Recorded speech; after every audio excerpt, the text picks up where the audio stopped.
the thing with Dame Dash is that, because there's the $823,000 judgment. Because remember, like the film guy, Josh Weber, he sued him, or Josh Weber, I think. For what movie was that? It was some movie that I'm not sure if it came out, but you say that the Dame like defamed him or something. Anyways, he lost $823,000, and that's what triggered the sale of Reasonable Doubt. But what happened was already happening was the New York Department of Taxation and Finance say that Dame Dash owes $8.7 million in unpaid taxes. So what they're saying is that when this auction does happen, they actually want the money for taxes first. So he might not even get paid.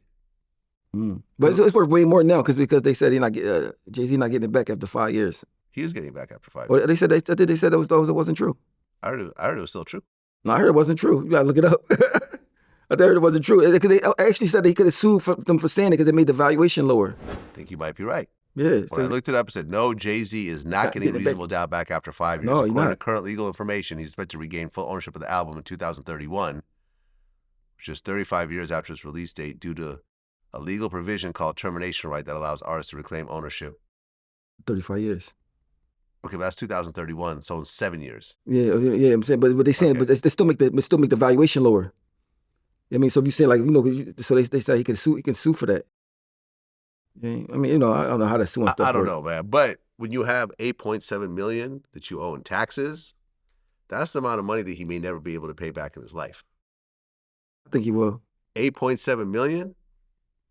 That's a lot of fucking cash, man. Yeah, after taxes? Yeah, it's a lot of cash. That's a lot. I think once you get it once, you can get it again. Well, you could say that, or you could say, I linked up with someone who ended up being a global superstar, and my success is tied to working with certain types of people.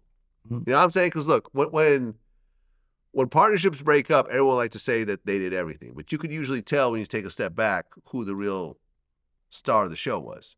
You can't say that Jay wasn't a star of Rockefeller because he went and did it again. I mean, he the rapper. He the talent. Yeah, but lots of talent fades out. You know what I'm saying? Like, look at DMX. DMX, you could say DMX was a bigger talent than Jay at his height. Yeah. Seriously.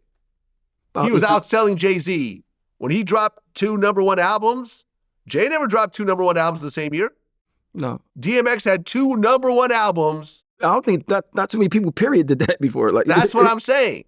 And Jay even said when they went on the Hard Rock Life tour, he was like, yo, I gotta follow. Yeah, I gotta follow DMX. I was a couple years. He's on stage and he's praying and he's crying and he's riding, You feel DMX in your soul, like when he's a rap. That's what I'm saying. He's like, all right, well, I can rap. But you gotta remember, let me focus on the rapping. Jay-Z like business person though. Like, I mean, so I don't think DMX not a business person. Like, I mean, yeah. So that's the difference. Like, I mean, were you on that tour? I was on the tour with DMX and them, like, with my man Hip Dog from Yonkers. Okay. So I didn't even know Jay-Z and them, but I was on the tour. I was like 20 years old, and it was crazy. I was like 3 different states. That's just crazy. Just I mean, everything sold out.